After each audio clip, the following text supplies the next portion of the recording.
Welcome back again.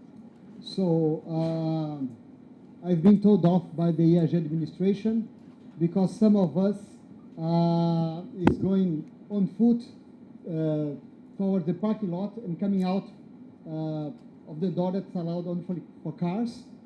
So we should not do that. So if you want to walk out, go through the main road here on the left side, okay? Do not cross the gate and then turn left. So that's, I have to tell you that. So. Okay.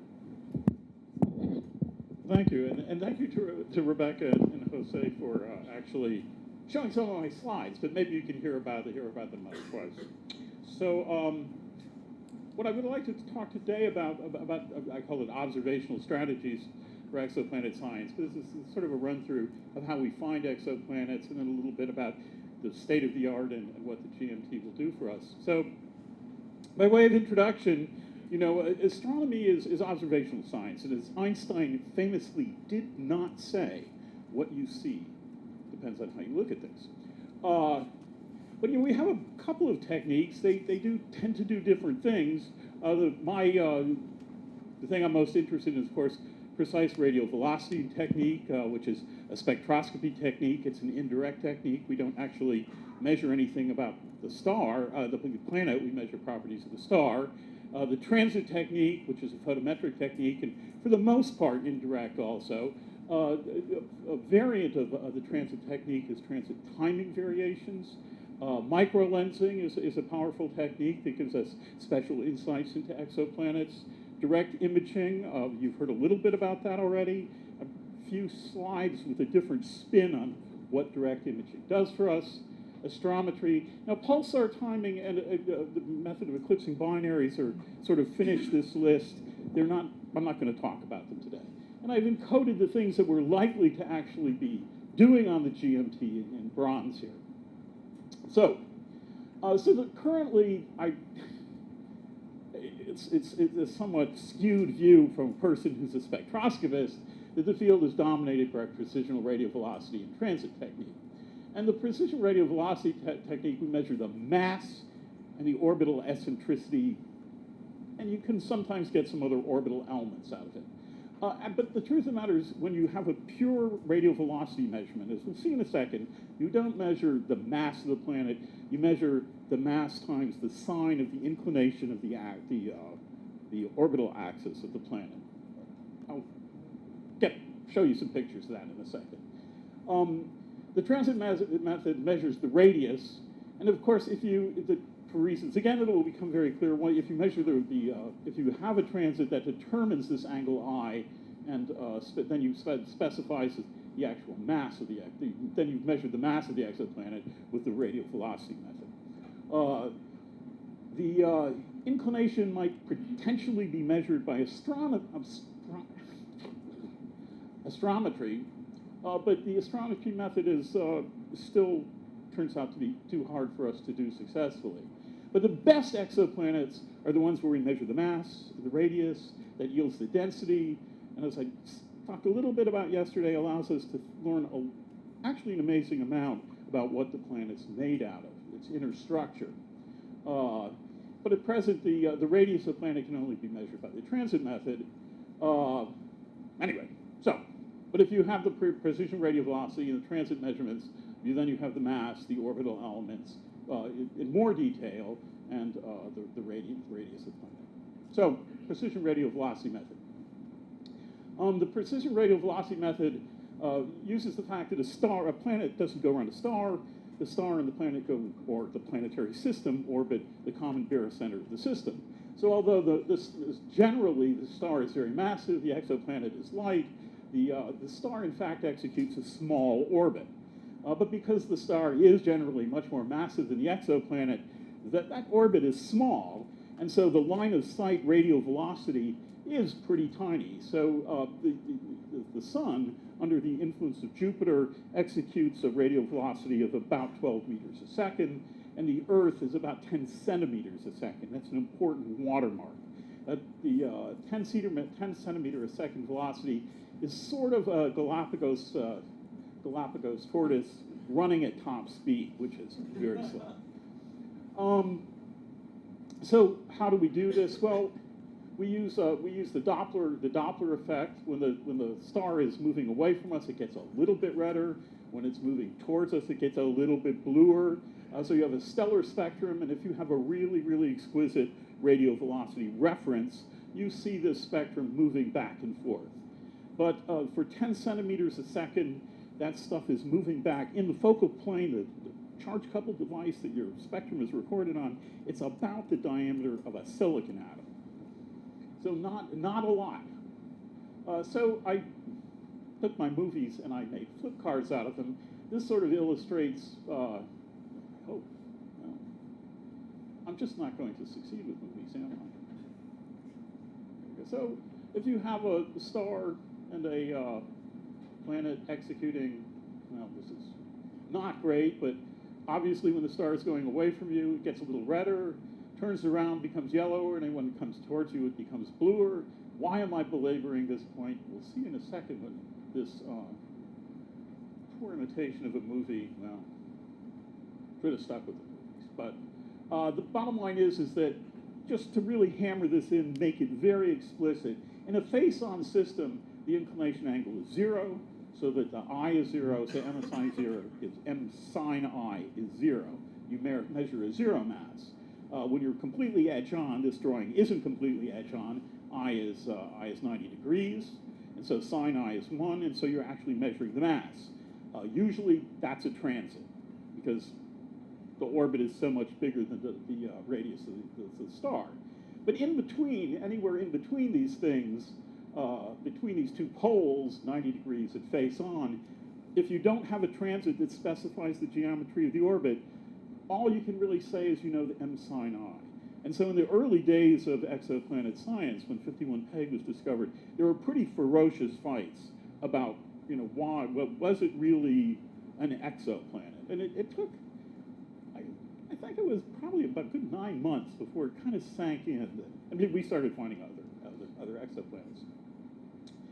So some stellar types are better than others. And we got lucky on this for precision radial velocity measurements. This is a sequence of spectra increasing in mass going up. Down at the bottom, M stars are dominated by titanium oxide absorption. Calcium and sodium D tend to dominate these solar type stars. But then as you get hotter and hotter, hydrogen and helium start to dominate the spectra.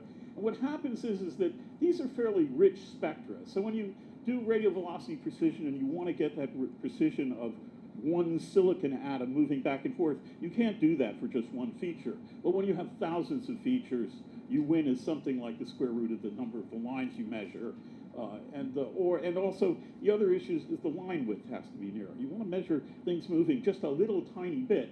And of course, as you move up towards more and more massive stars, the lines also broaden because of pressure, thermal motion, and gravity. So this isn't a hard cutoff, but somewhere between F and A is the cutoff for precision radial velocity. But fortunately, the sun is a G star, and so these are all really good stars to do radial velocity measurements on. Rebecca showed this before and explained it. I mean, this is the primary data we use are shell spectra. So as the spectrum Doppler shifts, all these little atomic features are sloshing back and forth. In a whole shellogram, you have many, many features, so the multiplex is very, very high. Rebecca explained this, so I skipped this stuff down here. But then, the primary, you of course don't use this data. Anybody who's reduced spectroscopic data knows you have to write software to strip each one of these little individual diffractive orders out, and then record a one-dimensional spectra where you see all the different ionization states of all the different elements of interest.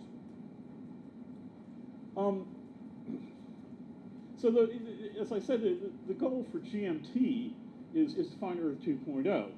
And that would be a rocky exoplanet orbiting a solar-type star in the habitable zone. The habitable zone where, as I think I said yesterday, it's in a band, an orbit, a band with the major axis is where it's not so cold that the water's all frozen and not so hot that the water's been predominantly evaporated into steam. And so that's, that's a stepping stone to hopefully finding evidence of biotic activity on other stars, and then, I don't know, sometime for our great-great-great-grandchildren perhaps to find extraterrestrial intelligence. Maybe we should try and find it on Earth first. And as I said before, the watermark is this 10 centimeters a second. Now, the current record precision, there are different ways, people cite different figures for how precise their measurements are. I regard a measurement of a star where you measure, you say, this is the reflex motion of the star. That's how accurate you are. And the current record is by the HARPS instrument on what we'll see as 3.6 meter of about 56 centimeters a second. So we would like to do about 5 times better. And one way we win is just that the GMT is 38 times the area of the LaCie 3.6 meter. So the signal to noise will be much, much better. And signal to noise is paramount in this business. The sharper, the better, the higher the signal to noise in those spectra, the better you can actually measure the centroids of the line features. And so the other thing is that the GMT is rather specifically being designed to meet this. And at the end, I'll kind of run through why I believe we're on the road to success. Now, one thing, one question, are we going to actually make it? Jose talked a bit about this. I think it's useful preamble to what I'm about to say. But one thing that people always say is, well, you've made this wonderful instrument. You can measure a millimeter per second radial velocity precision, but the star yourself is very noisy. And they started to accumulate all of the different stellar activity effects into something called jitter, because I guess it's easy to say. And so, as Jose was saying, you have star spots, and then you also have granulation. You have, Jose tells me that plages are much more pernicious, these bright things that last a lot longer than the spots themselves, and of course pulsation of the star. It can be 1 or 2 meters, on a quiet star, that's 1 or 2 meters a second of radial velocity precision noise on top of something you're trying to find 10 centimeter a second signal. And so you can ask, why am I optimistic about this? I mean, one thing is that, of course, the stars look very different in different wavelengths. Here's 4,500 angstroms. They look really quite violent at ultraviolet wavelengths. You do even better in the near infrared than you do in the optical. Stars have much less violent activity. And it's a problematic thing because these spots are kind of the same sort. These properly should be shown as black dots, but it's more photogenic to show a picture of Jupiter because you're looking at the back of the thing. But these black dots and these black dots, they're kind of the same size. And so, they go around with sort of orbital periods that exoplanets have. The activity is stochastic, and so the diagnostics, for instance, as I was talking about calcium HK as sort of a proxy for how much stellar activity was going on, have proved to be kind of ambiguous. I mean, they're correlations, but they're not really ironclad proxies. And of course, as I talked a little bit about the cyclical nature of sunspots, the fact that the effective rotation period of the star depends, as measured in sunspots, depends where you are in this butterfly diagram, which makes things even more complicated. The spots are not persistent, so long time averaging will ultimately distinguish a set of spots from an exoplanet transit, but or precision radial velocity result. But you can spend a lot of time observing. I'll show you a case in a few seconds. And of course, the temporal structure is at best quasi-periodic, so that these things are not really periodic. They're really cyclical, and that makes life harder. So here's the case I'll show you. This is the case of HD 154-345. Jason Wright, in 2007, thought he had discovered the first true Jupiter analog, a nice long period, kind of on a par with Jupiter, a mass kind of on a par with Jupiter. He spent a lot of time collecting this data because, and the velocity is plotted here in the dark dots, and in the red dots is the activity index. And so the activity index in terms of the calcium HK line, K line, and in 2008 he said, yeah, there's a lot of activity, but it's a good result. Well, bad things happen to good people, and as he collected more and more data, it just kept going. And so in 2012, Jason had to retract. This is from Jason, by the way. This is an indictment. And so, what looked like a really ironclad precision radial velocity result for almost a decade fell apart. These things happen. So, what can you do about it? Well, some of my colleagues at Center for Astrophysics are doing an innovative experiment. They're building the world's smallest telescope. This is a 3-inch telescope in a heliostat and connected by fiber to the Hart spectrograph. The trouble is that we're studying how to use these things called laser combs to calibrate spectrographs, and the Swiss don't really trust them. So they won't waste any time at night using this calibrator. So we decided there was one star they would let us observe. And so we have the Hart spectrograph all day, and then we have it all night. And so what Dave is trying to do is actually discover Venus. So what he's trying to do is actually, with several years of observation, I think he believes he needs about 18 months, actually to detect Venus by precision radial velocity measurements of the sun. He's working on it. He's not done yet. But there's one beautiful result that happened. The best result that came out of this was about in the first hour of operation about a year ago. And so he turns this thing on, and of course he's recording at very, very high cadence. Now the sun itself pulsates, G stars generally pulsate with a periodicity of about 5 minutes, a famous periodicity discovered by Bob Layton and I think Bob Noyes in the early 60s. So Dave plugs this thing in, and he's recording at 30-second with a 30-second cadence.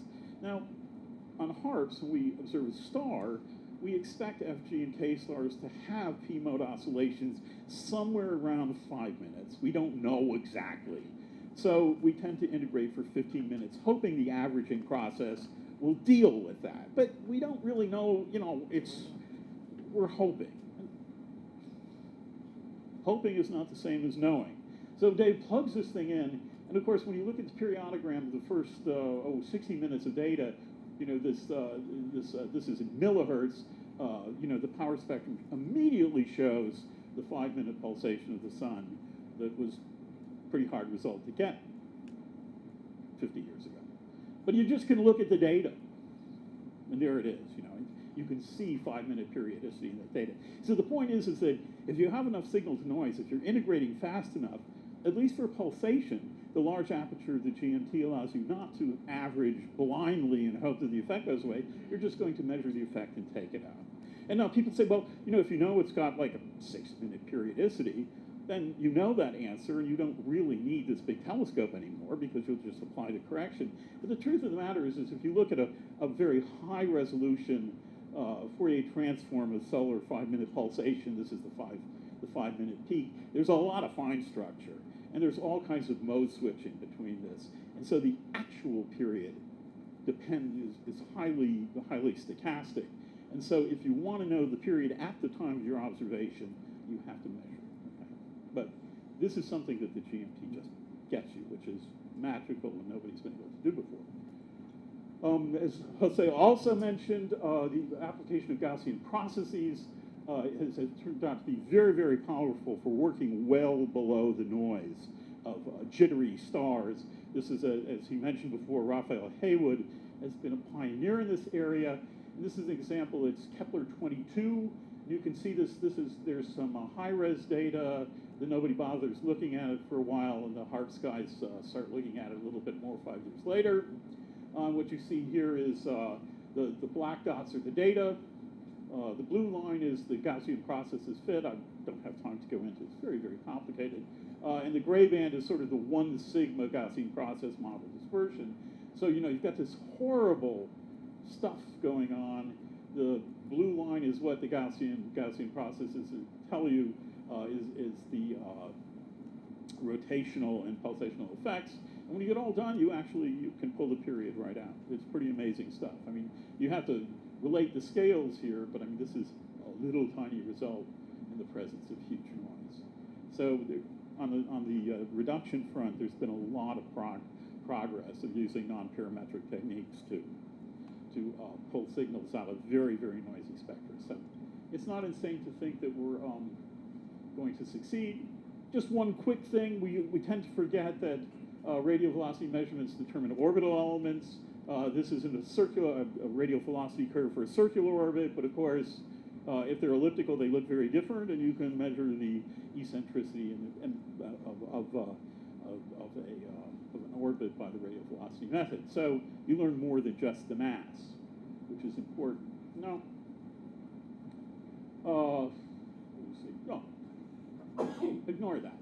One other thing that you can get out of the radial velocity method that's kind of neat, despite the fact that stars rotate, as you heard in the last talk, they rotate rapidly at the equator and relatively more slowly at the pole. They also have limb darkening, but the solar rotation depends on latitude.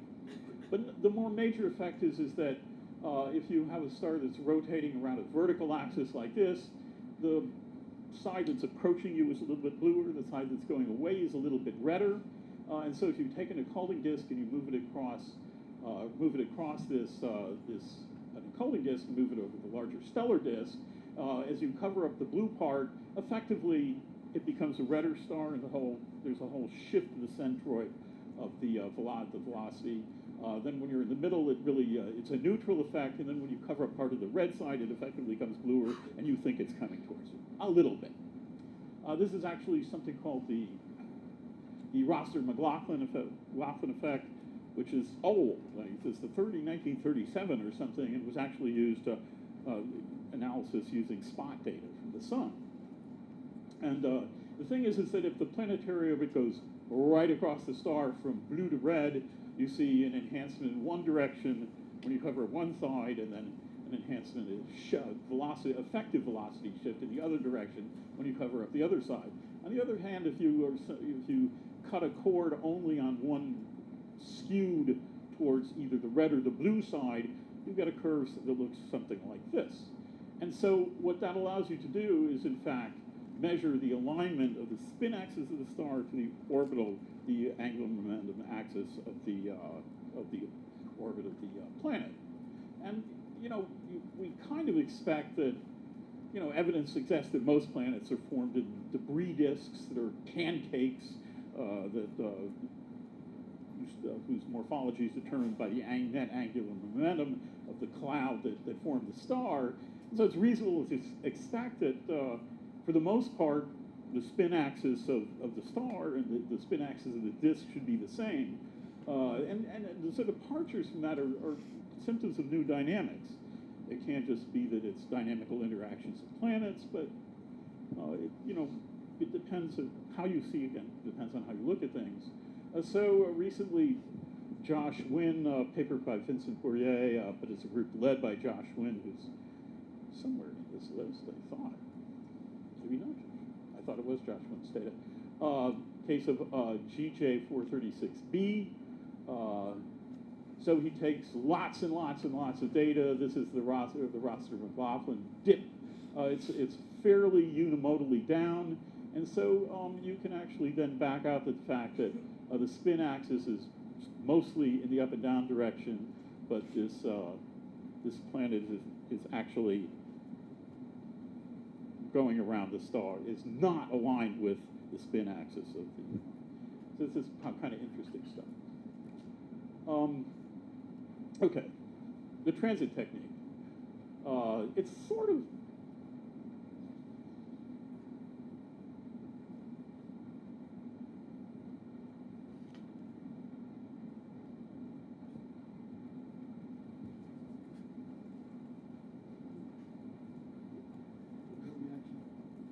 short talk.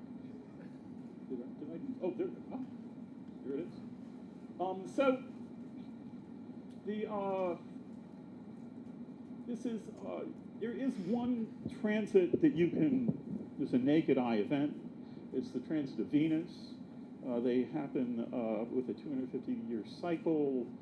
There's some sort of it's 120 years, 130 years, and then there are two of them 8 years apart, and you wait another 120 years. This is the transit of Venus in 2004. Live well, don't smoke, exercise a lot, and you may get to see it again, but you've missed the pair that were available. And so you can actually see, it gives you a feel for the magnitude of the occultation that Venus and Earth-sized planets make. And the thing that's kind of interesting here is, and I'm talking more about this tomorrow. It's going all by itself. There's this little red rim, and that's not a visual illusion. That actually is, you're seeing the atmosphere of Venus. That's a pretty old result. And we'll talk a little bit more about that when I talk about atmospheres tomorrow. But anyway, that's the transit that you could have seen if you could get in a time machine.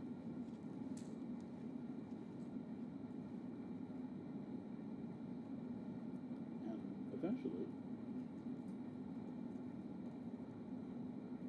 oh.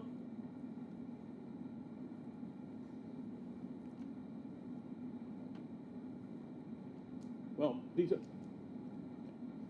just some examples of transit telescopes. Again, Jose talked a little bit about some of these things. The pioneer was the Hungarian automated telescopes that Gaspar Bakos built out of Canon 150 millimeter lenses that you just buy for your single lens reflex camera. A pioneer in the globally distributed. He was a graduate student at CFA and lived on airplanes going to Hawaii and Australia, places. But he had very broad both hemispheric distribution and also longitude distribution, so he could really follow these things. Now a lot of people are in this business, but Gaspar sort of figured out how to make it all work. Of course, Kepler, I talked about a good deal. Now I did want to show you one plot that I sort of showed you yesterday. And I showed you all the history of how many exoplanets we've discovered up to 2014. And if you look at the cumulative distribution, it's just a noble story of marching forward. But the truth of the matter is that this was the first major Kepler release. This was the second one. But you can see that if you take out what I would call these emission features from the spectrum, the continuum is pretty flat. And so if you don't have a Kepler, and we don't have a Kepler, and there's no Kepler in the works right now, we're back to status quo, discovering things at a miserably slow rate. The good news is Jose mentioned, there's this satellite called TESS. And TESS is really cool for a number of reasons. The first is it's got little tiny cameras, so it only sees really bright exoplanets. They're really, really bright, so we can do really, really good science with them. The Kepler catalog, the Kepler certainly did discover a lot of exoplanets, but the sweet spot for Kepler was about 14th magnitude. And the bad news is that if you want to, for instance, be looking for 10 centimeter a second reflex motions in a G-type star, even with the GMT, you're going to struggle at around 10th magnitude. It's a hard job. Because TESS is looking for bright things. This is the Kepler's catalog. These are the ground-based candidates, some of which are kind of bright. This is the red stuff, this red rash on the plot is what Kepler is projected to discover, and you can see that a lot of them will be very, very bright. Now, I don't have a crystal ball, but we can back out pretty accurately based on all the things we know, especially with the Kepler database, what we can expect. the reason we'll see so many of these things, Kepler didn't see them, is because Tesla's going to do the whole sky. This is the exposure map. Typically, it'll look at each swath of the sky for about 27 days. Some of these star-like lobes for 54 days, and then at the ecliptic, really, really long periods. It was supposed to launch in 2 weeks.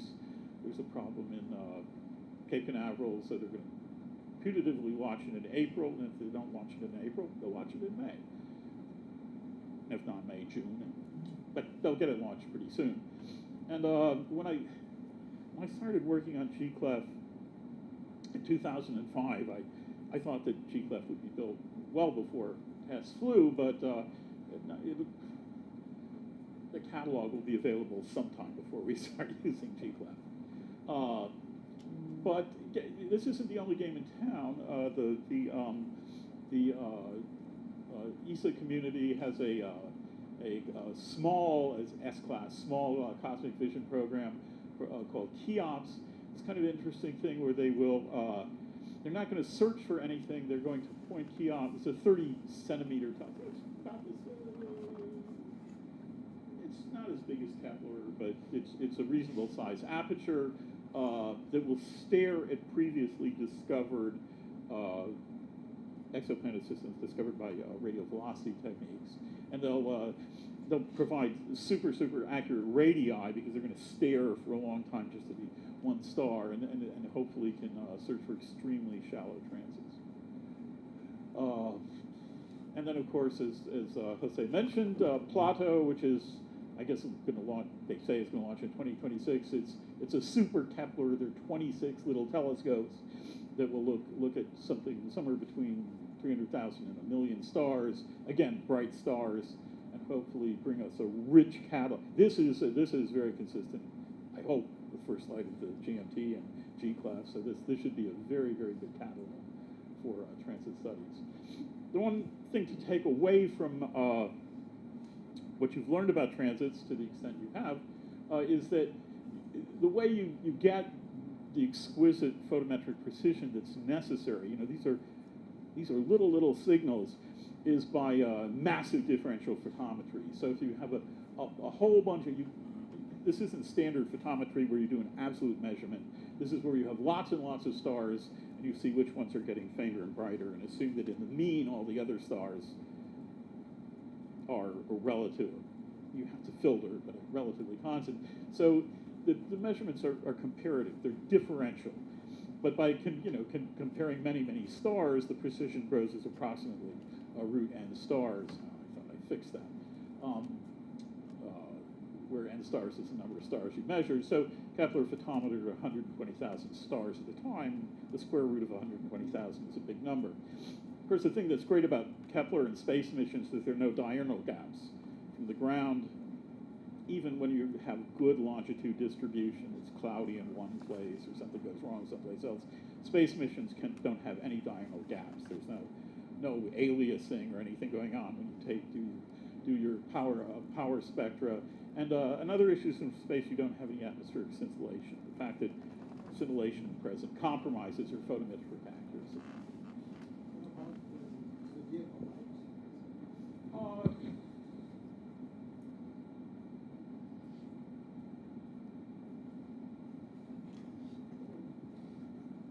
If you're observing that direction. Okay. I usually think of Zodi as being more at the red end, but so anyway, transit method. I sort of said this before, but the really important thing is that the TESS mission launching soon will find thousands of bright transiting exoplanets, and they are they'll be amenable to studies of atmospheric composition, energy circulation, atmospheric opacity. Rayleigh scattering is the sky blue on exoplanets. Interesting stuff. Now, one variant of once you've got all this photometric data, you've got a transiting exoplanet, you can actually do something called transit timing variations to see if there are other planets in the system that aren't also transiting. And so when a transiting planet is all by itself, the transit will be highly regular. Transit will just always happen over and over and over again. But if there are other exoplanets in the system that are interacting dynamically with the star that's transiting, they'll perturb the time of the transits a little bit. And the thing is that in the best of all worlds, you can't. The first thing you can do is see that there's another planet present, planet or planets.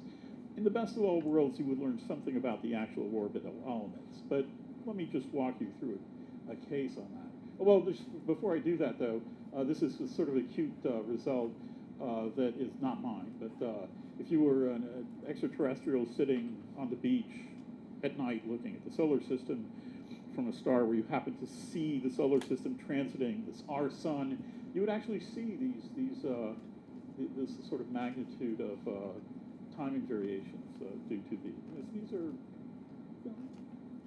these are lots of seconds. Even Mercury. I think that these are mostly dominated by Jupiter, but also just the pairwise interaction of the planets. So it's an interesting thought.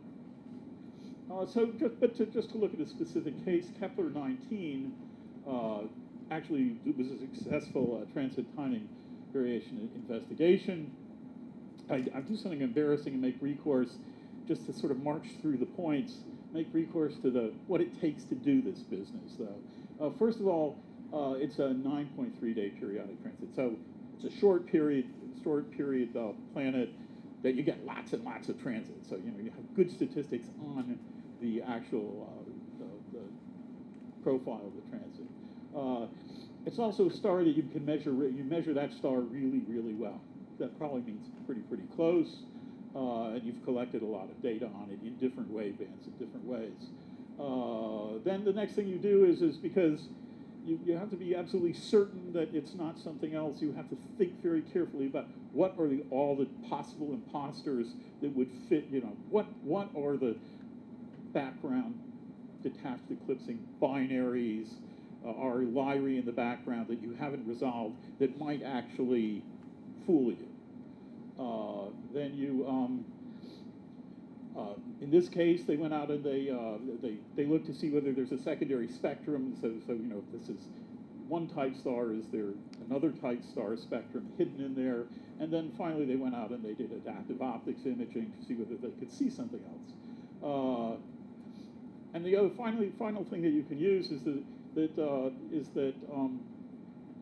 transits are achromatic. I mean, that's a constraint. If there's any chromaticity to a transit, there's probably something wrong with it. So when you get all done, when they get all done, they say, well, there is a significant sinusoidal deviation from the transit times that you would predict from a linear ephemeris, some sort of just flat ephemeris that doesn't include dynamical interactions with another exoplanet. But when you get all done, you can get different. You get different answers.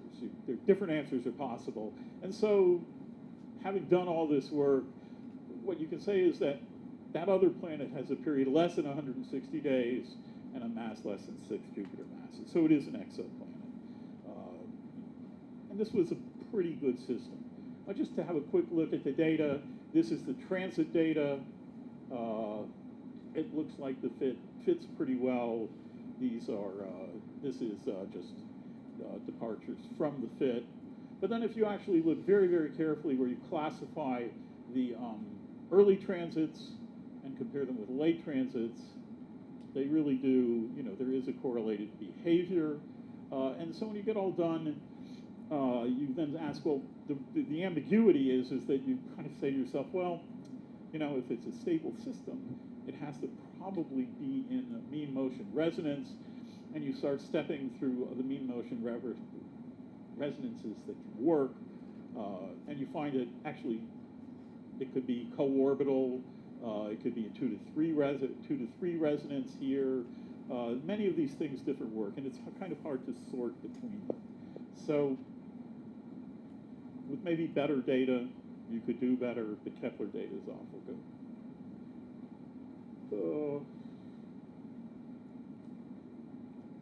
So I mean, it's kind of a neat technique. It's possible we could do better at some time in the future.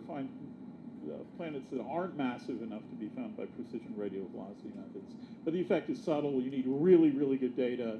You may end up with, as I said, multiple models that are equally satisfy the boundary conditions imposed by the data.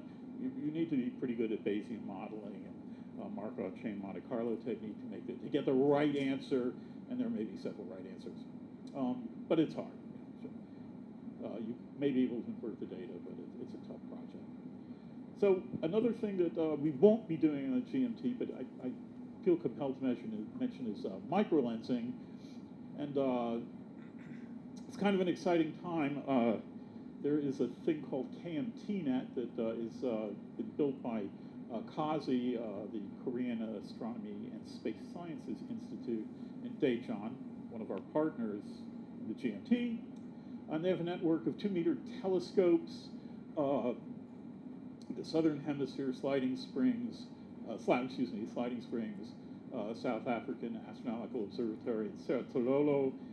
So they have a global set of network of observatories that in principle can continuously sample as long as the weather cooperates. Another project is WFIRST. I'm sure everybody's heard of WFIRST. WFIRST is actually a repurposed spy satellite. It was sort of sitting around, and I guess it is now obsolete. So the National Reconnaissance Office that spies on all of us gave it to NASA. It has a 2.4-meter aperture, so they plan to instrument it with a near-infrared focal plane. They call it a wide field focal maybe for near-infrared. It is kind of wide field. It's a half degree on a side. It was really originally designed for cosmology. There was a thing called SNAP that was going to be a space-based supernova dark energy measuring mission that this has morphed into this, but then it will also be a dedicated exoplanet microlensing mission. It was canceled last week in the presidential budget submission, but the president doesn't make the budget, so don't worry. The president, in the United States, the president doesn't make the budget, the Congress makes the budget. So the Congress proposes something, the president responds, and then the Congress does what it wants to. So it's not dead yet. If you heard that news, don't worry. What does Douglas Adams say? Don't panic. So just to kind of walk through how this works, I assume most people are sort of familiar with what the principles of gravitational lensing. If you have some background object that's exquisitely aligned with you, the observer, and some foreground massive object, gravitational field warps space-time, and so light rays that would be headed off in this direction, in fact, are refocused towards you, the observer, at the focus. And the fact that you're taking light that would normally go here or normally go here and putting it in your eyeball means that this is gravitationally lensed, and you get a thing that looks like it's over here, and an image of this thing that looks like it's over there. You can have multiple images. This happens to be a case of something. This is X-rays, by the way, Chandra observation, and so depending on the geometry of the lensing source, you can in fact have all kinds of different patterns. It doesn't just have to be two gravitationally lensed images. I think it was originally theoretically conceived, discovered. I think in a cosmological setting, galaxies make excellent lenses, and so here you have a lens galaxy and something in the background being lensed. Of course, it's not a particularly it's a highly distorted image. Here's a better case where a fairly nearby galaxy is imaging a background galaxy that has a lot of star formation and is very, very blue, particularly when you push that saturation button in Photoshop. And of course, clusters of galaxies are also the deep potential wells of clusters of galaxies make these crazy patterns with all sorts of arcs. But Paczynski in 1968 predicted that not only really big things like galaxies could be lenses, but small objects could be and galactic objects could also serve as galactic gravitational lenses, which he referred to as microlensing, sort of motivated by the Pasha, the idea that there were these things called massive compact halo objects, machos, that were observed by Ogle, and terrible names. But the point is that these are pretty dynamical systems. So, the lens, the star that does the lensing, and the background star, they're all moving, and so the expectation is that the lensing would only have a fairly finite duration, and so as this closer star walks in front of the background star, it would have some brightness, and then as the lens, the alignment, the systems became aligned, you get brighter, and then you get dimmer again, and you'd be faint, bright, and then faint. This is the discovery data for the first massive compact halo object in 2005. And there it is. It lasted for about 200 days, and it is dim, gets much brighter, and dim again. I don't think we really know today what massive halo objects are, but we know there's something out there. More to the point, though, is that if that foreground star has a planet, not only will the star be a lens, but the planet will also be a lens. And so when the star and the planet, if there's no planet orbiting the star, you get a nice smooth curve. But if there are planets, they're less massive, they're less effective lenses, and the durations are shorter, so you see these little blips on the side of the stellar microlensing curve. So here's an example of some data like that. Here's the stellar microlensing curve, and then just this little hiccup. I've never thought too deeply about whether there are clocking effects, but I believe that if there's a planet, it will serve as a lens. Now, this is pretty cool stuff. The thing is that one thing you can do, one thing that you're capable of doing, uses the fact that the Spitzer satellite, which is Kepler was also used for this purpose, but Spitzer is in an Earth-trailing orbit, which means that it doesn't orbit the Earth. It's slowly moving along the same major axis of the Earth, but away from the Earth. So Spitzer is now really quite far away from where the Earth is, far enough away, but not too far. So when there actually is a microlensing event, the parallax gives Spitzer a different view of what's going on. And so Ogle is a terrestrially based massive photometry facility. Spitzer is way far away, and the difference between these curves actually makes it possible to do a parallax measurement and find the absolute distance to the microlensing event if they're not too far away. This is kind of neat because most of the stars, transiting planets and precision radial velocity exoplanet systems have to be kind of local. And as long as you could perform parallax, the microlensing technique really doesn't care. The microlensing technique all by itself can actually see things at really distant systems, which is not true of any other technique we have today. And then as I say, if it's close enough for parallax to be operative, you can measure its distance directly. So to kind of summarize what's going on in microlensing, one thing is that you can actually detect planets with huge semi-major axes. Those are difficult with transits. They're not very likely to transit if they have huge semi-major axes. If they have huge semi-major axes, it takes a long time to get the precision radial velocity data to confirm that you've got an exoplanet. Not true with microlensing. It doesn't care at all. The other thing is that I talked yesterday about the fact that planets form ice out. The snow line, again, transiting detections are hard. Precision radio velocities are hard for the same reason. Microlensing, again, doesn't care. So in some ways, it may be the only probe of exoplanets at or beyond the snow line. Stellar noise doesn't affect microlensing. And as I say, you can measure absolute distances for stars, for exoplanetary systems at large distances. Exciting stuff. The trouble is that you can only do it once. You only get one chance. You see it, and then it's gone. And it's impossible to, it's probably, never say impossible in astronomy, because people do the damnedest things, but it's close to impossible to actually look at it with any other method. And so you only get a measurement at one epoch, and then you're gone. But still very interesting stuff.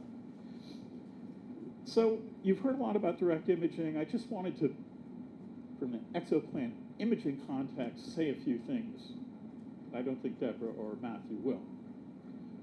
So you've seen these slides before. This is the GMT without adaptive optics. This is HST.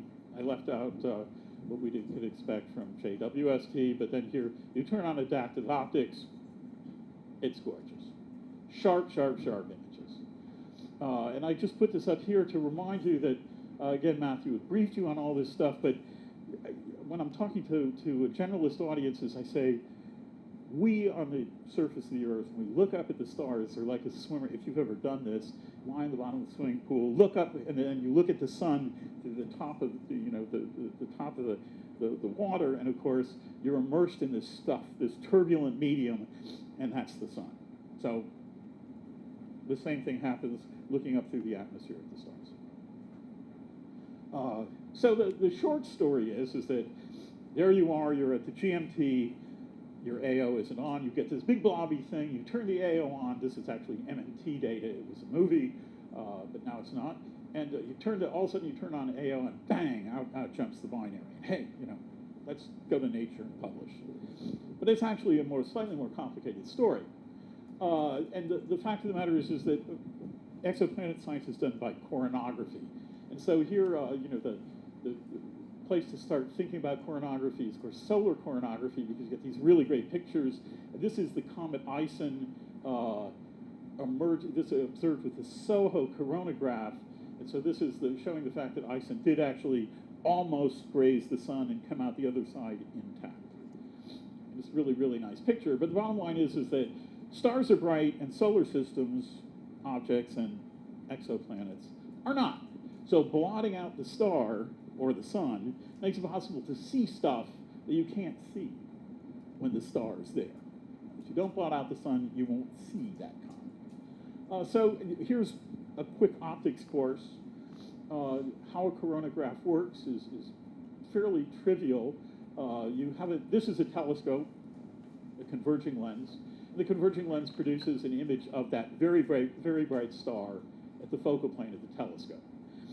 And if you take a Post-it and you put it at the location of the star, but you leave the area around it unocculted, so there's take a black pen and go, and eliminate the star, then the light comes out again, and then you just take the light, you collimate it. Usually you would put a little extra stop to eliminate. Usually this is done in the infrared, so you want to eliminate emissivity. But then basically you take this star and you make another image of it. But because you put a Post-it on the star itself, you get an image of the area around the star, but not the star. Coronography. Eduardo, you're looking. Okay, you're looking. So it's really great stuff. This is an HST picture of Fomalhaut. This says HST ACS. So this is Fomalhaut. It's an A star, fairly young A star. So this is a Brie disk, and with coronography, the best sort of coronography possible. You actually see this star. You have to wait 2 years for it to move. There it is, right there.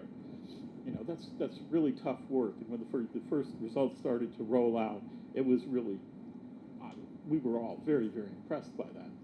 The Fomalhaut system is kind of interesting. It's an A-type star, and as I said before, A-type stars, they're not super amenable to precision radial velocity measurement.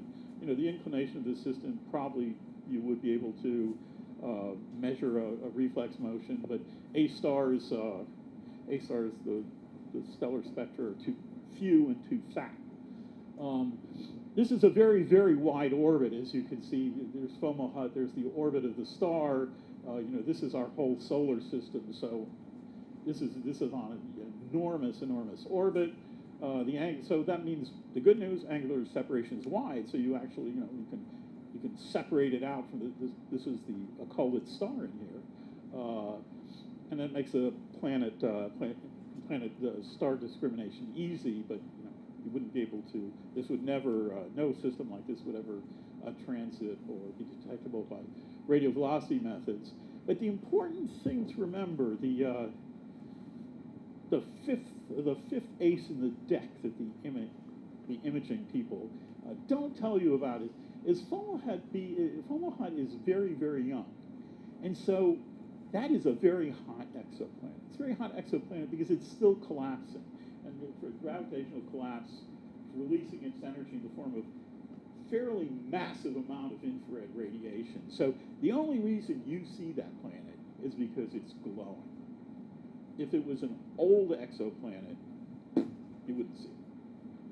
So Fomalhaut B and all of the stars that have been discovered by imaging coronagraphy today have, you know, meet this condition. Huge orbits, self-luminous, glowing in the infrared. So the technique is, and I'll get back to this in a second, the technique is not really capable of observing what I call old systems.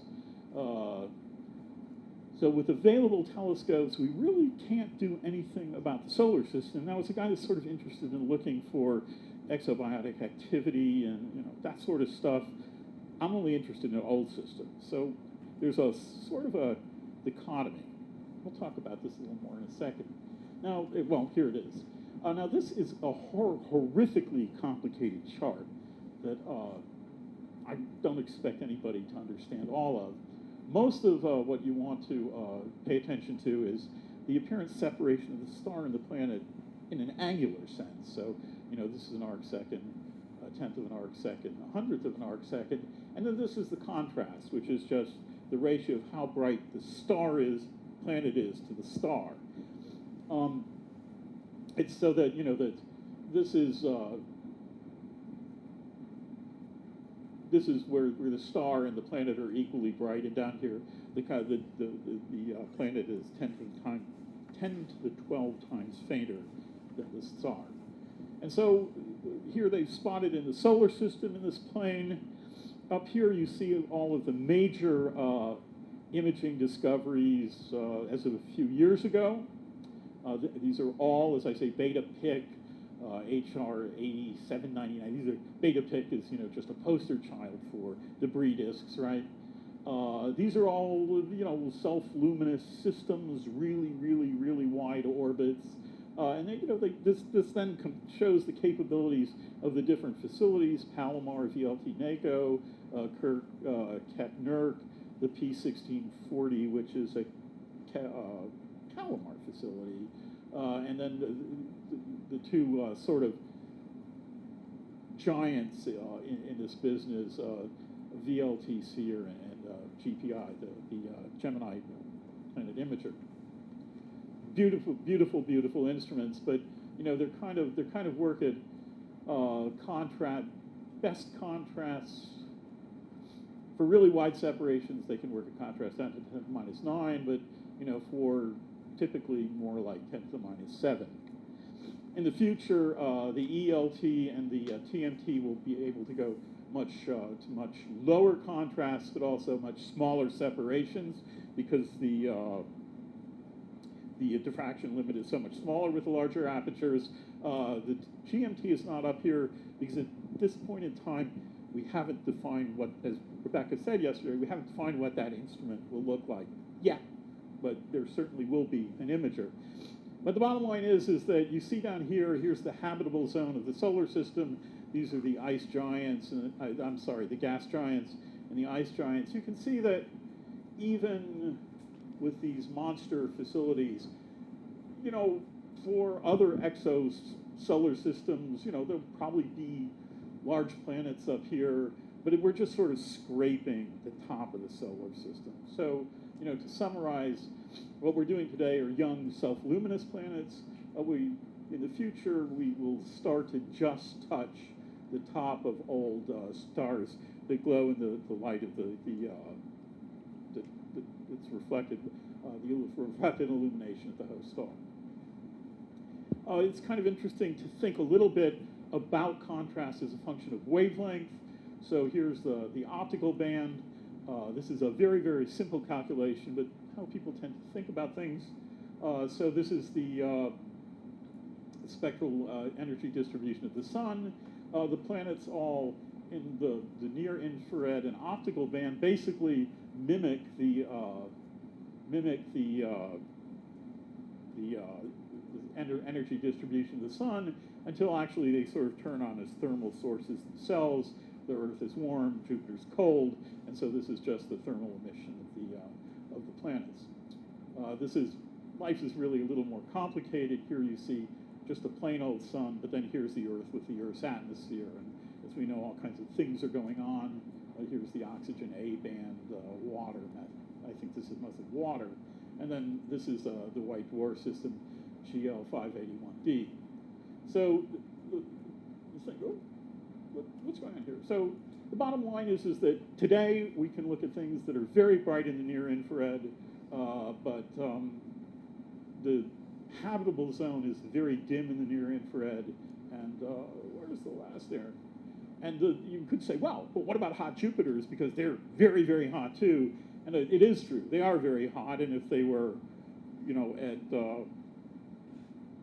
20 AU, you would see them, but unfortunately, hot Jupiters in here, so you're never going to look at hot Jupiters. There's a happy end to this story, though. So anyway, it's a triumph of technique. It's done in the near infrared, where adaptive optics works best. Images self-luminous planets and debris disks generally. Can right now only do things in very large orbital radii, long period. But you do access stars that are more massive than F stars, where precision radial velocity is hard or impossible. And you know, you can do face-on systems where precision radial velocity doesn't work. Astrometry is a dream of the future. There's this movie that was kind of cute. Astrometry, the hope would be that if you had 3 reference stars and a star here that you thought, let me go back, thought had an exoplanet, you would see it for typical 10, 20 parsec distance, you would see it moving at sort of the 10 milliarc second level. If you were to stand on top of look down on the pole of the sun, this is what the sun does in response to the solar system planets. And you can see that it's a little bigger than the radius of the sun. So the fact that we haven't actually imaged a star yet gives you a clue of the amplitude of the motion of the star. The history is a little bit sad. In 2009, JPL team thought that they had detected an exoplanet in Van Biesbroek 10, but it got shot down for precision radial velocity methods, so it's considered to be a null result now. The requirements are tough. You know, that you probably have to go to space-based interferometers to do this sort of work. Expensive, did I say space-based interferometers? It's really a great thing because when it does work, and it probably will work someday, because you know it actually, you know, radial velocity is optimized for orbital inclinations like this. Astrometry is optimized for face-on systems. If you could do radial velocity and astrometry, you absolutely know everything about the geometry of the system. So that would be great stuff. So just to sort of wrap up this part, how am I doing for time, Morgan? Okay. This is semi-major axis mass plane for discoveries at some point in time, possibly a year ago, so it's completely obsolete. But nonetheless, you see here that by direct imaging, we detect, this is direct imaging blue, we detect things in really, really wide orbits. Precision radial velocity measures things over a really wide expanse of semi-major axis mass parameter space. Transit detections, you know, it's just easier to find short period things because they're close to their planets and are more likely to transit. So there is a selection effect that towards short periods and small semi-major axis. Microlensing, these purple dots are sensitive to planets, you know, on the ice line. And but overall, I think the conclusion is that you're always going to have a selection bias towards massive. The mass, by the way, is encoded by the size of the dot. So, you know, this little cluster up here would suggest that, at least for the time being, it's easiest to detect massive short period planets. And you always have to, whenever you're trying to make projections, I talked a little bit about this yesterday, about how many exoplanets there really are, you have to go and assess that selection bias. And in my opinion, I think it's still true that transits plus precision radial velocity yield the richest information. And as the famous advertising baron from London and art collector Charles Saatchi said, you know, it's good to be big, better to be good, and best to be both. So the best things are, you know, transits plus precision radial velocity. So the one last thing I want to talk a little bit about is the Giant Magellan Telescope as a tool for finding Earth 2.0 and biomarkers. It's one of my ambitions. It's my dream to fulfill with a GMT. And why I think we'll be able to fulfill that dream. So, you know, you've seen these pictures before. Somnolus Campanis, blah, blah, blah, blah, blah. And, you know, adaptive optics are intrinsic in the secondary system, which means that adaptive optics for direct imaging are just built in from the beginning, even if we don't implement it at the beginning. I have to show this one slide, you know, how big the GMT is, because I think that the GMT saw this slide, it stole it. Rebecca had it. The GMT is a little bit smaller than a space shuttle. It's considered smaller if you took the Sphinx and turned it on in. But my favorite benchmark for the size of the GMT is in fact Godzilla, who's exactly 50 meters tall and is the same age I am. We're soul brothers. Anyway, so I'm mostly going to talk, since we don't have a direct imaging system to discuss, I was going to talk about GCLEF, the GMT Consortium Large Earth Finder. This is sort of an imaginary picture of how it works.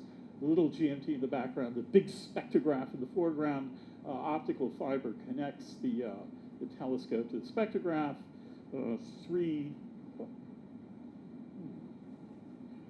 Your batteries are failing. It's one disaster after another. Well, and three, the laser doesn't work. And so in this picture we have Dave Charbonneau, the tallest exoplanet scientist at CFA, Mercedes Lopez Morales, the shortest exoplanet scientist at CFA, and Elizabeth Newton, somewhere in between, to give you a feeling for how big GCLEF is.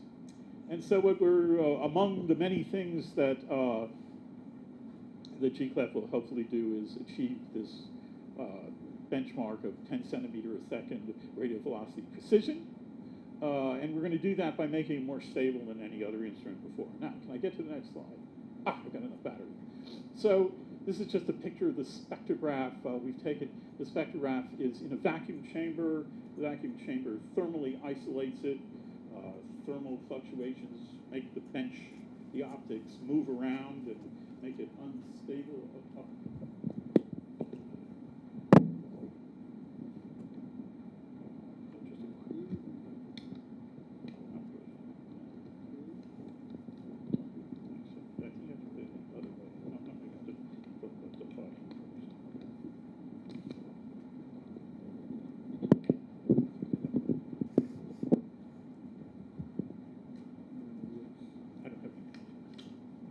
the wrong one fell. That's the right one. Good, good. Okay, great.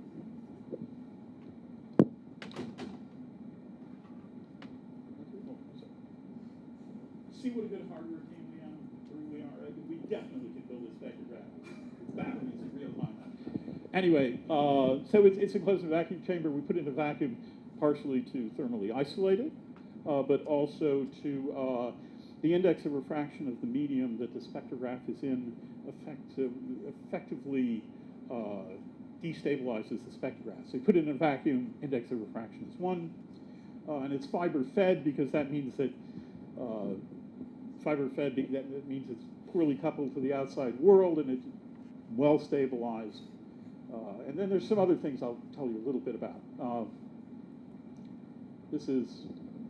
These are like baby pictures to instrument scientists. This is the optical design of the spectrograph itself. It is a, how much time do I have? Okay, good, 50, good, okay, great. Well, then I'll walk you through the optical train because this is what's called an asymmetric white pupil design. And the light comes in, there's an optical fiber, the light comes out of the optical fiber, it's diverging into an F focal ratio 8 beam, and it lands on the collimator. The collimator makes it parallel so that it's not diverging anymore, so that when it hits the shell grating and it does the primary dispersion, the shell grating works properly.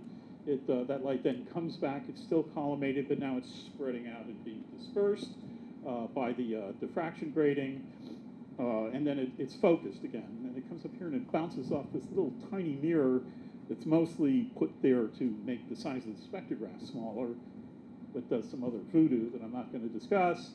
And then right here is a sort of this point right here is the focus of this mirror, and then it expands again and hits what we call a pupil transfer mirror. And the pupil transfer mirror makes it asymmetric in the sense that it makes the beam smaller. It makes the beam smaller so that the size of these lenses can be smaller. These lenses are about as big as the lenses. These are about 300 millimeter lenses. That's as big as you can get optical glass in most optical flavors that you would need. The beam is now parallel. It's kind of spread out a little bit, and then it comes and it hits a dichroic that splits it into the blue half of the spectrum, the red half of the spectrum, and the blue half goes into the red half goes into the red camera, which are seven lenses, really big lenses. And it's called a white pupil design because although it's separated into its different colors spatially here, when it gets here, all of the different colors magically merge right about here, and the pupil becomes white again. You put all the colors together, then they diverge again, and down here at the focal plane, the detector, you actually get the spectrum that you've seen before, and over here you have the blue half of the spectrum. We also have for exposure meters that allow us to measure how much light is actually being measured by the spectrograph. It allows us to track temporally the intensity of light into the spectrograph. Okay, that's how it works when it gets built. So anyway, why do I think we can get to 10 centimeters a second? And I'll try not to be too tech talk here, but if it happens, I apologize ahead of time.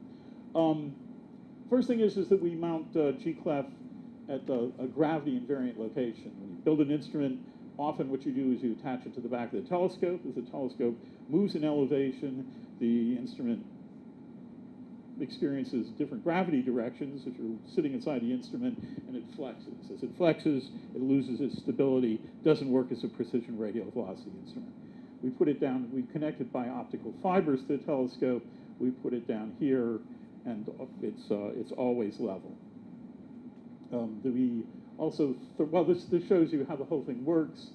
If I take the GClef stuff out, move it over here, put it on expand on the Xerox machine, you can see that here's a set of optics where the telescope beam comes down, There's a little mirror here that folds the light into some lenses that relays the light over here to where the optical fibers are. The light goes into the optical fibers, which go down into this little house that holds the spectrograph and thermally controls does the rough thermal control of the spectrograph.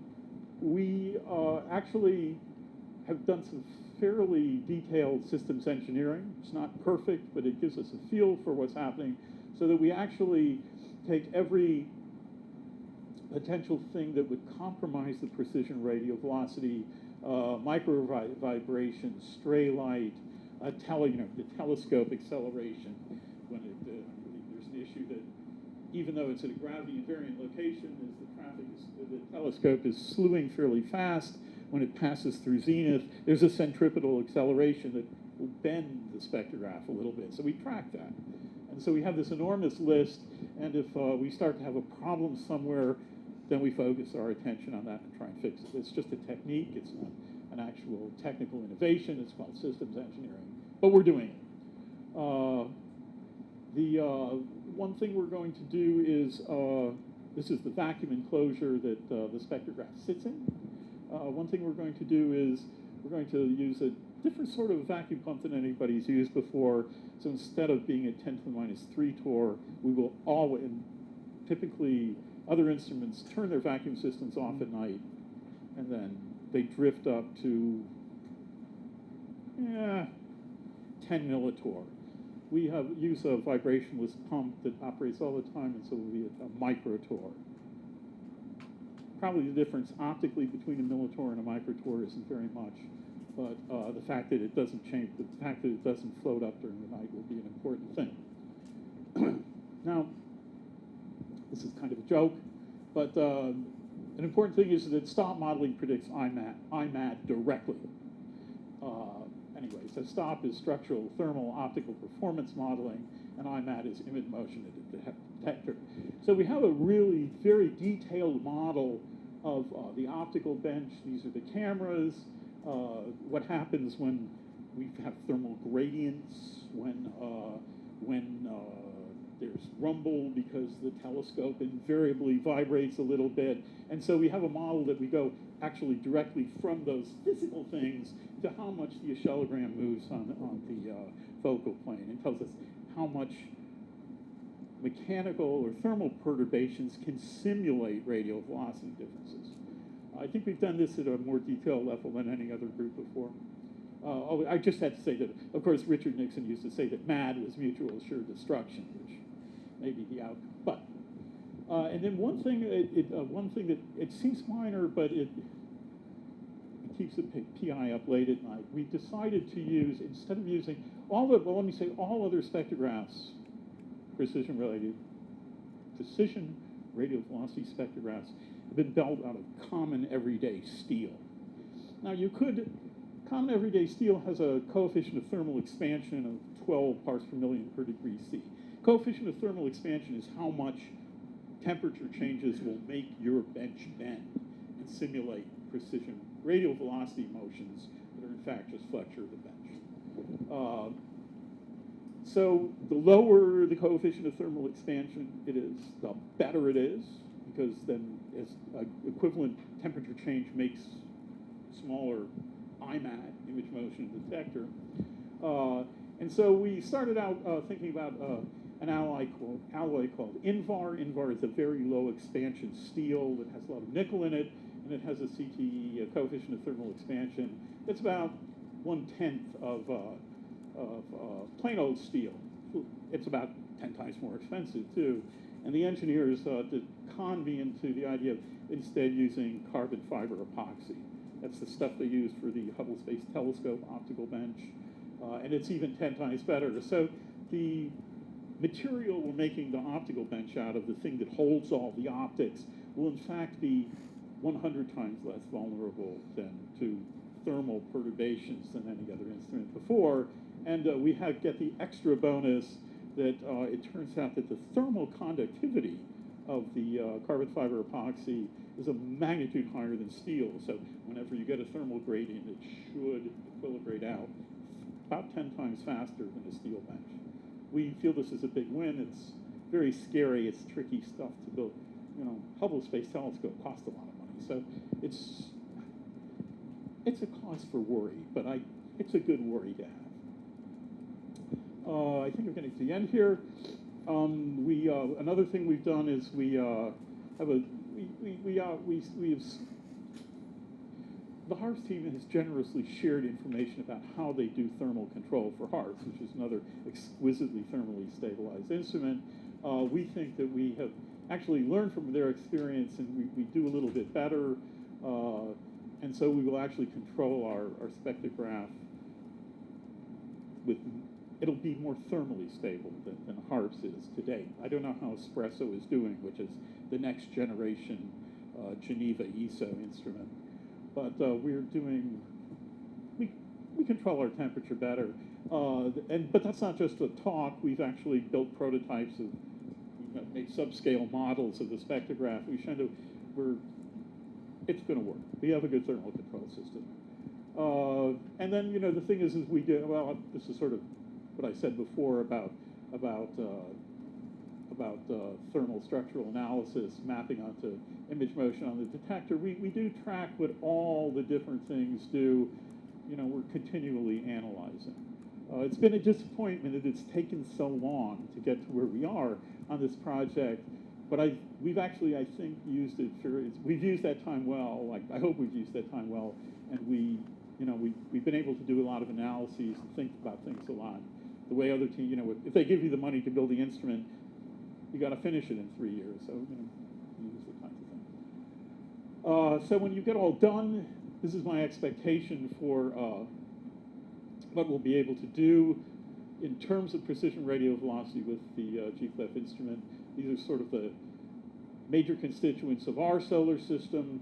I've placed them at different distances from the sun, and looked at what would happen is the reflex motion that you would expect from a solar type star, and then march through from M0 to M6, and then ask, you know, what the reflex motion you will expect. Where, of course, we're hoping to be somewhere in this area. We're expecting to be somewhere in this area. And so this tan stuff is what you can do today. This red stuff is probably stuff you'll be able to do with Espresso, which is the newest instrument for the VLT. But I think that this green area, you know, Earth's around G stars, certainly Earth's around all of the M stars, you know, fairly reasonable size orbits, and even possibly Mars will be detectable by the radio velocity with the method with GCLEF, which is kind of exciting stuff. So I did want to close with one positive comment. I think I was a little bit negative about what extreme AO imagery would do.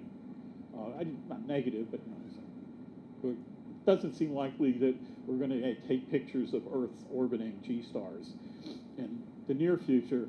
But the really kind of cool news, and the thing I try and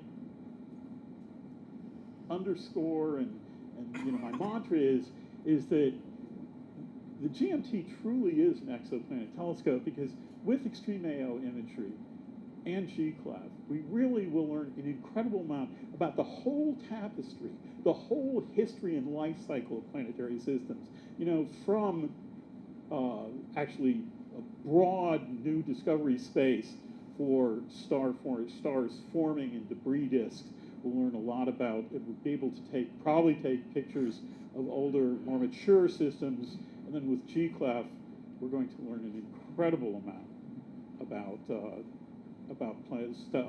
solar systems, exosolar systems like ours. So this is, you know, I think a huge and positive message. And we're right now the only ELT that aspires to do this science, and it's going to be great science. So I'll stop there.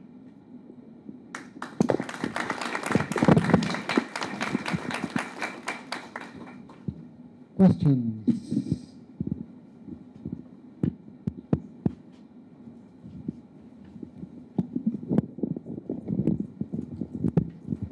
Hi. It's more kind of curiosity, but how could you detect an exomore or separate its influence from these exoplanets.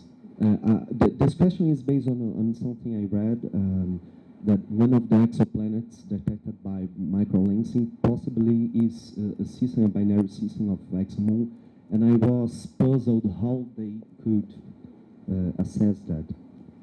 I'm sort of embarrassed to say this because David Kipping,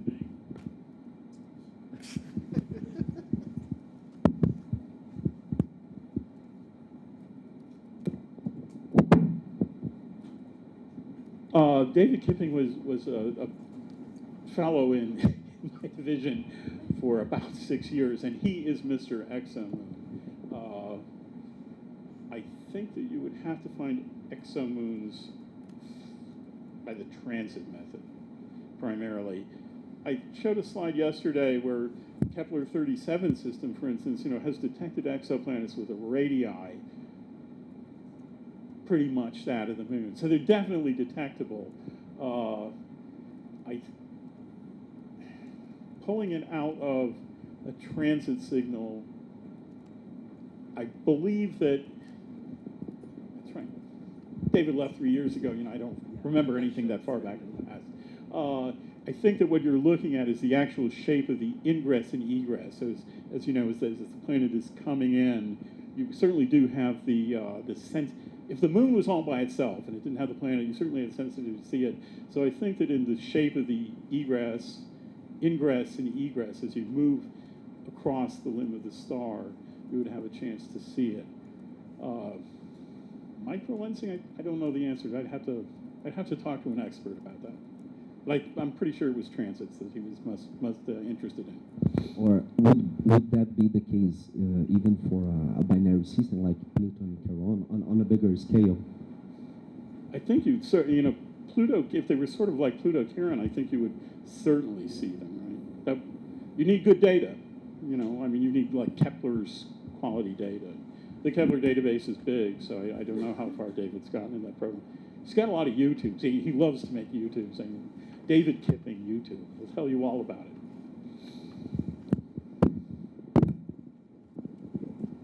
More questions?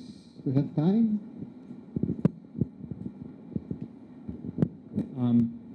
A little bit related with something which was mentioned this morning. Is there any main showstopper for the construction of the instrument, or GCLAF? Money. No, we're ready to go. I mean, we've identified vendors. We're ready to go.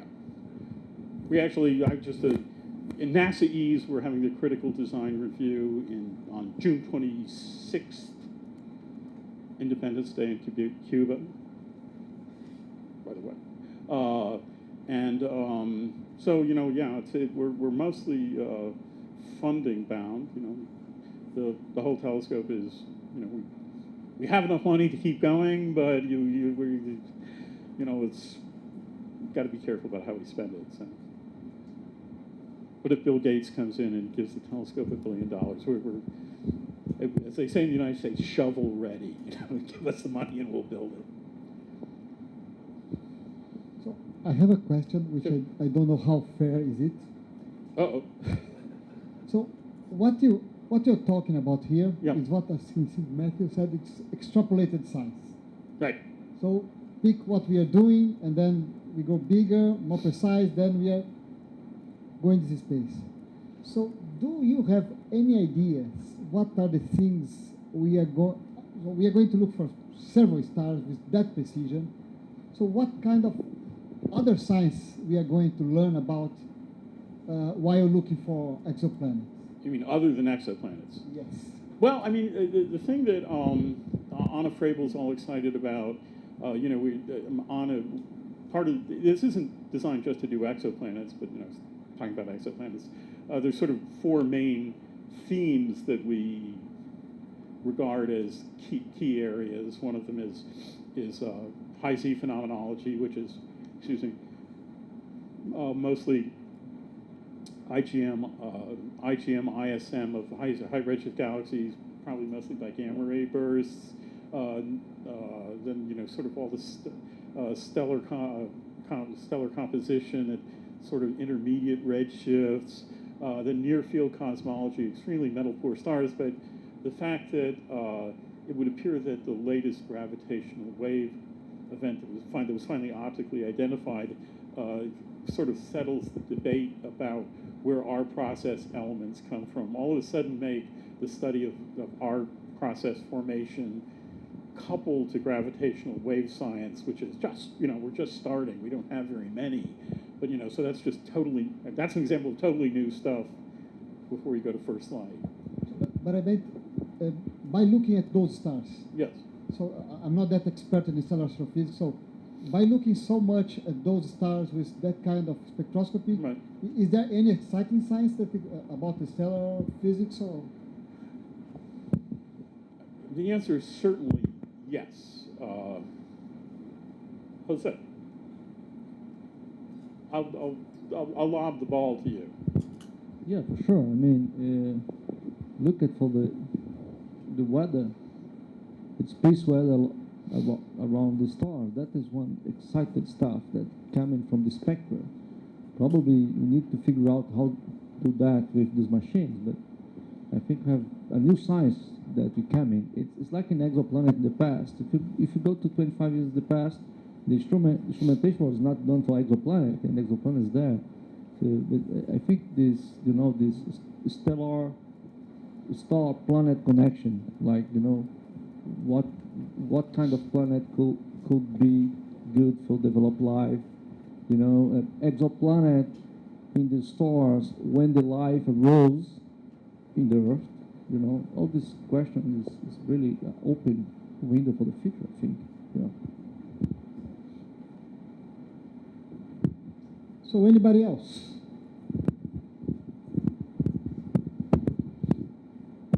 Yeah, me again. So a bit following up on Eduardo's comment, I was thinking for science which is other than exoplanets, something giving you an answer, I was wondering, in an hour exposure time, for a signal to noise of 100, to what magnitude would I get with GLEF? I don't have that in my head, but there is an online exposure time calculator that I will happily give you the link to, and you can stay up all night playing with it. Looking forward to that.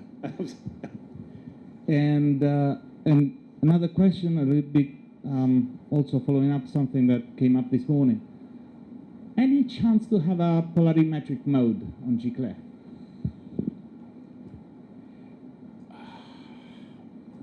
Unfortunately, HARPS took a few years to get a polarimetric mode. the truth of the matter is that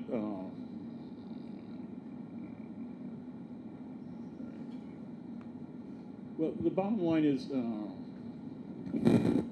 keep going. Don't stop now. Yeah. Oh, not quite. Just a little bit farther.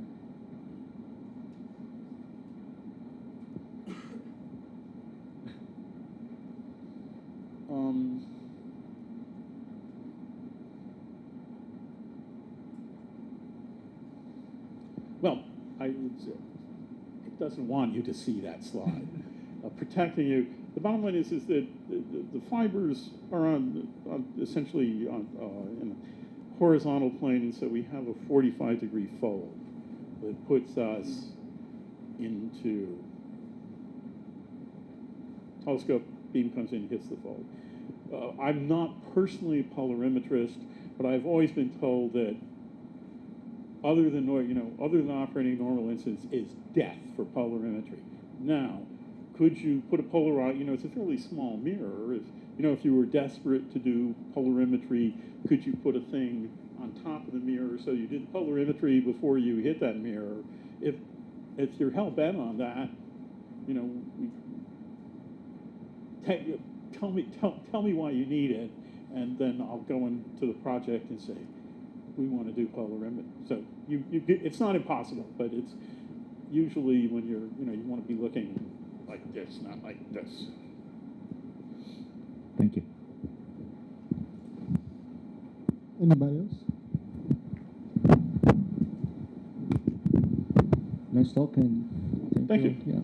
So I would like to ask you, probably all the people has the same question in the auditorium, is how far can we go in the metallicity when we found with radio velocity techniques? So it's possible, for example, POP2 star